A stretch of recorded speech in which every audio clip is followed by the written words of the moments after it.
Halo Sobat Net TV, ketemu lagi bareng gue Ian di sini sama rekan gue Eri, rekan gue Wahyu.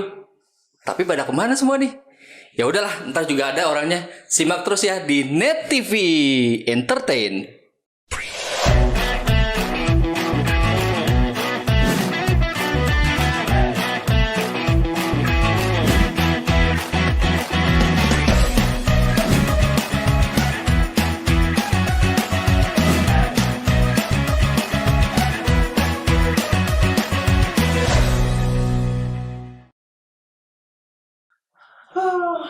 Tadi siapa itu? Pakai jas tiba-tiba itu jas lu lagi. Gue itu. Tahu. Nah, itu bagi teman-teman Sobat TV yang belum tahu itu tadi namanya Om Ian. Iya, gue heran Dia Om mau Ian. ambil job masa udah produser, Kameramen, editor, manajer. pencari bakat. Masa mau jadi host juga? Gue laporin sama bininya nih. Bilang aja gitu kan apa? Mau. Ini kita udah keren lagi. Tema kita apa nih? Tema kita nasionalis. Nasionalis. Masih dalam Agustusan. menyongsong 17 Agustus. Agustus. Kami pakai batik karena ada slogannya. Kami cinta produk Indonesia. Oke, balik lagi di Native Entertainment bareng sama gue Eri. Gua Wahyu. Udah tadi sebenarnya. Lewat ya? Nggak apa-apa. Oke, di kesempatan kali ini, di episode kali ini kita akan membahas mungkin ini ada sangkut pautnya dengan para pencari nafkah. Para pencari nafkah berarti orang-orang yang bangsawan, boleh ya? Kita sebut bangsawan ya? Bisa. Bangsa karyawan ya. Ingat ya tagline-nya. Para pencari nafkah buat pencari para pencari Tuhan bukan. Karena ini kami bukan sinetron. Iya, gitu ya.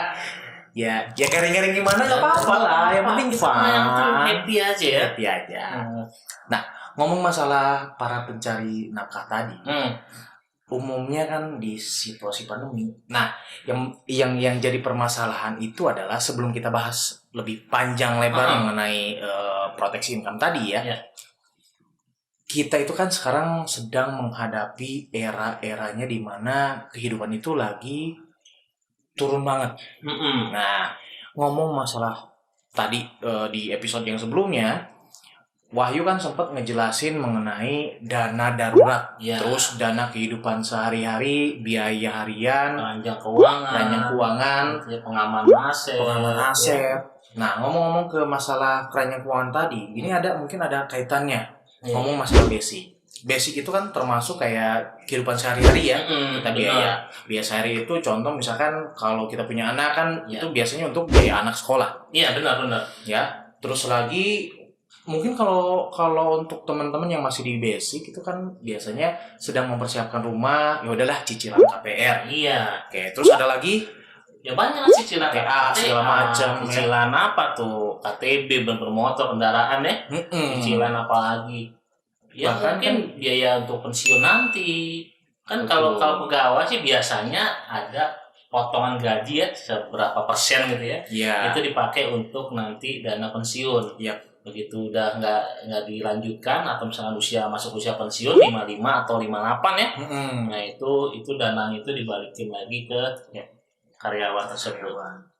Nah, tapi yang jadi permasalahan sekarang adalah mungkin kalau dulu sebelum ada masa pandemi, orang masih berpikiran, udah deh, gue nanti kerja sampai masuk masa pensiun. Usia 55, ya kan? Nah, sekarang dengan situasi yang berbeda jauh dan situasi yang sangat, kalau saya bilang ini mungkin titik terendah ya di semua negara, bukan cuma Indonesia ya. Tadi kan lo udah sempat singgung masalah biaya kehidupan harian atau bulanan ya. Betul. Ada macam-macam biayanya tadi ya. Nah itu tuh semua bisa dibayar kalau ada apa nih? Kalau ada income, benar ya, betul. Atau penghasilan. Oke lah, mungkin ada bagi sebagian orang yang nggak gaji ya, tapi mungkin pendapatan. Jadi kita ngomong lebih ke penghasilan atau pendapatan ya. Biar lebih sama nih, karena ada orang yang lebih gaji, ada orang yang dapatnya komisi atau misalnya take home pay kayak gitu ya. Betul. Lebih ke income atau penghasilan. Nah, Wah, kita akan bahas gimana caranya memproteksi itu. Iya. Ini khususnya untuk semua para pencari nafkah, baik itu bapak-bapak, ibu-ibu, adik-adik, siapapun, baik mulai dari kalangan milenial sampai kolonial, apapun, whatever. Ya, yang jelas gini, karena kalau saya bilang hal yang memungkinkan terjadi saat masa periode pandemi ini, mungkin salah satunya, dan ini mungkin dirasain sama segelintir orang termasuk kawan saya, itu adalah pemotongan gaji, bro. Nah, itu kalau saya bilangnya itu ada 4P itu nih. 4P ya. Possible problem in pandemic. Period. Jadi masalah-masalah yang mungkin kejadian saat pandemi. Salah satu tadi itu ya, pemotongan gaji. Ini udah jadi rahasia umum sih ya. Ada beberapa yang pemotongan gajinya tuh sampai 75% loh, Ri. Iya, benar. 75% itu gede banget, Ri. Anggaplah gaji 5 juta. Dipotong seperempatnya. Iya. Ya potong 3/4 ya. Tinggal seperempat, 1.250.000. Itu buat bayar apa ya? Bisa dibayangin kan kalau misalnya mereka punya cicilan gimana? Nggak usah ngomong cicilan deh, anggap mereka nggak ada cicilan, tapi kebutuhan. Misalkan nih, sekarang itu kan semua sekolah online ya, semua sekolah online, kuota, terus kuota aja tuh 500.000 minimal tuh kalau buat rame-rame ya sebulan. Betul. Belum makan, ini dua cicilan ya, makan aja agak repot motoran gaji. Ada nih saya ada saudara ya, itu nggak 75% lagi nih, ekstrim 100%. Berarti nggak dapat gaji? Nggak digaji. Terus ngapain? Ya nggak ngerti itu gimana ya.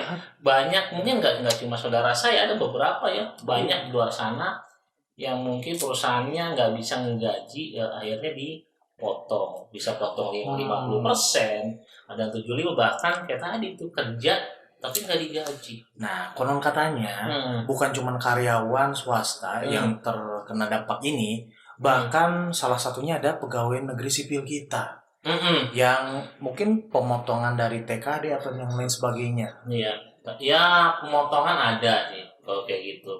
Tapi kalau gue lebih concern tuh yang swasta ya, yang kasihan. Iya. Kalau pegawai negeri pasti aman tiap bulan pemotongan dari segi tunjangan banyak yang dipotong. Tapi kalau dari segi gaji pokok mereka nggak dipotong. Iya. Oke, berarti masih aman. Walaupun pada pengurangan mungkin masih lebih aman ya. Nah, tadi ngomongin masalah pemotongan. Itu tadi kan Wahyu ngomong bahwa kita akan menitik beratkan ke pegawai swasta yang sebenarnya kita nggak bisa prediksi. Nggak bisa prediksi tadi ya. Apalagi perusahaannya itu bergerak di bidang perdagangan, trading. Perdagangan itu ada penjual, ada pembeli. Orang kalau mau beli itu kan harus keluar dulu ya, belanja. Iya, benar. Nah, kalau nggak ada yang belanja ya nggak ada bisnis, gimana gaji? Contoh mall ya. Itu kasihan banget. Sepi banget. Udah. Bahkan saudara saya yang salah satu tenan dari salah satu mall itu jujur sampai sekarang kena dampaknya. Banyak yang kolaps loh. Sekelas apa? Giant. Runtuh loh. Namanya raksasa, runtuh. Kebetulan jarak rumah saya ke Giant itu kurang lebih 150 meter. Dekat ya, dari sini juga dekat kok Giant. Runtuh itu. Habis macam-macam. Itu yang kedua ya, itu yang pertama ya. Terus yang kedua berkaitan sama ngomongin masalah swasta. Ini ada juga yang dengan harus terpaksa harus dipensiunkan, pensiun dini. Pensiun dini itu bahasa halus ya. Sebenarnya apa tuh? Ya dipaksa sih. Dipaksa berhenti gitu. Iya. Karena sebenarnya kalau yang namanya pensiun dini itu adalah dia itu umurnya kan, kalau bisa pensiun itu kan 55 ya, 60. Harusnya segitu ya. Nah, karena kalau misalkan dipaksain, perusahaan itu nggak bisa ngegaji. Nah, kalau dia berhenti, dia nggak dapat manfaat-manfaat macam kayak pesangon dan lain-lain ya. Betul. Pilihannya adalah ya pensiun dini. Pensiun dini umur biasanya 50. Umur 50 nggak kerja lagi, pensiun dini. Nah, tetangga gue itu ada yang usia 40 udah pensiun dini. Iya itu banget tuh, kacau banget itu Kacau. kan. Tapi masih bagus sih. Kenapa masih bagus? Bukannya ini ya. Masih bisa Kalau survive ya. 40 pensiun dini dia masih bisa ngelirik kerjaan yang lain karena Iya. mungkin masih strong. Ya. Yang kasihan sebenarnya yang udah udah 50 hampir mau masuk, hampir mau pensiun, hampir mau pensiun. dipensiunkan dini. Artinya kebutuhan masih sangat banyak, Yep. tapi mungkin secara kemampuan Udah stuck. kemampuan fisik ya, bukan Iya. kemampuan skill apa ya, fisiknya mungkin udah Terbatas. mau pindah perusahaan juga gimana. Perusahaan juga sekarang mungkin cari sama yang lebih muda. Iya kan? Iya, Perusahaan benar. swasta karena merasa ya lebih nguntungin yang muda. Heeh. Secara mungkin level yang satu udah apa, dia udah 50 tahun, berarti secara grade udah besar ya. Kemungkinan untuk perusahaan apalagi masa pandemi sekarang untuk bayar gaji kan harus mikir 2 kali kalau harus disamakan sama gaji yang sebelumnya Ya, atau pensiun yang benar, sebelumnya. Makanya ya itu masalah ya. Bukan mungkin lagi sih, udah banyak kok Udah banyak. kejadian Udah kayak gitu. banyak. Nah, masalah ketiga nih, Yang ketiga yang lebih parah lagi, itu PHK. PHK. Ya, PHK. hubungan sepihak ya. Nah, biasanya kalau PHK itu sangat cepat ya. Nah, misalkan dia baru kerja berapa tahun, ini kondisi sekarang banyak banget yang di PHK. Tuh. Di PHK-nya kalau masih dapat pesangon sih masih ya lumayan ya, Iya. lumayan. Lumayan. Tapi banyak juga sekarang PHK itu ya udah pesangon ala kadarnya paling 1 bulan gaji Iya. atau 2 bulan 2 bulan gaji, cuma gitu doang ya. Nah, Nah, tapi di P yang keempat ini, nah gue P4 kayaknya serem nih. P4 ini adalah ya tadi ya, kalau tadi yang bisa artinya itu masih bersifat sementara ya. Iya, Nah, ini yang permanen nih. oke. Yang permanen bukan Permanen temporer. artinya berarti kalau udah kena ya nggak bisa diapa-apain dong. Oh iya. Gimana itu? Ini perampok kehidupan. Perampok kehidupan ini. Ini selain ngeri banget ya perampok. ya, Kita perampok kita kehidupan. ngeliat perampok aja kayaknya kata lo ngeri ya. Ngeri, apalagi ini perampok kehidupan. Apa tuh? Nah, artinya apa? Perampok kehidupan itu yang berkaitan sama yang kemarin sempat kita bahas. di Oh, yang episode kita bahas ya. Ya, apa aja itu? Contoh dengan kondisi begini ya. Misalkan ada tutup usia karena Terus satu ya. dan lain hal, atau yang mungkin yang lebih banyak sekarang terjadi itu karena COVID. Setiap hari. Setiap hari ya. Setiap hari kalau hari. baca WA grup manapun ya, itu innalillahi, aduh kayaknya setiap hari itu. Tuh. Nah, jadi kalau keadaan itu datang ya, nah itu sifatnya permanen. Gitu. Terus kira-kira apa dampak yang bisa kejadian ke kita nih kalau kena yang tadi P yang keempat tadi tuh, perampok kehidupan. Pertama, kita udah nggak punya lagi apa-apa. Ya. Terus buat karena tadi di awal kita ngomongin untuk para pencari nafkah, efeknya adalah untuk keluarga yang ditinggalkan. Oke. Nah, makanya buat teman-teman kalau misalnya punya saudara atau misalkan ada kolega, buat sobat-sobat Net TV yang belum punya asuransi jiwa, asuransi kesehatan, asuransi sakit kritis, kalau bisa segera miliki. Karena kita nggak ada yang tahu umur. Banyak selama kurun 2 tahun ke belakang, kita banyak ditinggal sama saudara-saudara atau orang-orang terdekat yang kita sayangan dan kasihi. Ya, ada beberapa yang mereka sudah punya bumper, artinya mereka sudah punya asuransi. Tapi banyak juga di antara kebetulan ini kita ngomongin masalah keluarga pribadi dulu ya. Ada juga beberapa keluarga yang mohon maaf tidak ada proteksi. Iya, betul sekali. Contoh, dia bukan meninggalkan warisan tapi meninggalkan hutang. Nah, kalau misalkan memang istrinya bekerja, mungkin masih ada bumperan lah, masih ada penghasilan yang bisa disisihin lah untuk membayar kewajiban tadi. Tapi ada salah satu keluarga saya yang mohon maaf, istrinya nggak kerja, anaknya 4, suaminya meninggal, itu sekarang ngandelin apa? Belas kasihan. Oke, nah Gitu. jadi kalau misalkan amit-amit nih ya, yang keempat itu datang nih ke contoh lah ke si Fulan ya. Iya. Nah, mungkin efek realnya itu kita nggak bisa apa-apain karena itu ya nggak bisa, kita nggak tahu, kapan kejadiannya. Betul. Terus kira-kira mau di mana tempatnya, kenanya apa tuh dari beberapa siapa? perampok kehidupan itu ya, ada yang sakit, meninggal, cacat, terus kecelakaan. Kita nggak bisa milih deh, kita nggak bisa milih salah satunya. Tapi yang bisa dipastikan ya, ini pasti butuh biaya Antisipasinya. Nah, jadi yang tadi Bro Heri bilang harus butuh bumper. Ya. Itu dari apa? Bentuknya asuransi ya. Asuransi. Nah, itu bisa mengatasi yang tadi itu, yang biaya tadi. Ya. Karena kalau kena ya nggak sedikit biayanya, itu benar-benar. Nah, benar-benar bisa nguras semua aset yang ada. Iya. Nah, kita juga mau bagiin tips dan trik buat sobat-sobatnya TV. Oke. Cara atau menghitung, mengukur kepastian yang akan bisa didapatkan sama ahli waris atau misalkan untuk keluarga jika terjadi risiko. Ngitungnya gimana, Ri? Jadi gini, Nah, kalau misalkan si Fulan tadi, ya. dia biaya hidupnya anggaplah 10 juta per bulan. Oke, ya, Ibu, ya. anggap 10 juta ya. 10 juta bulan per ya. bulan. Nah, 10 bulan tadi, 10 juta per bulan tadi, kalau bisa kita ngitung dikali 200 kali. Oke, 200 kali ya berarti 2 miliar. 2 miliar. Oke. Tahu nggak 2 miliar kemana? Harus diapain? Kenapa harus 2 miliar? Oke, kenapa tuh? Kalau misalkan teman-teman jeli, 2 miliar itu kalau si ahli waris ya, kalau si ahli waris dapat 2 miliar, jangan langsung dibelanjain, diapain, dipakai segala macam, jangan. Itu dikit. Kalau bisa langsung didepositoin. Oke. Anggaplah sekarang bunga deposito anggaplah ya 5 sampai 6%. Anggaplah 6% ya. 6%. Biar gampang itu ya, atau 0,5% per bulan ya. Per bulan.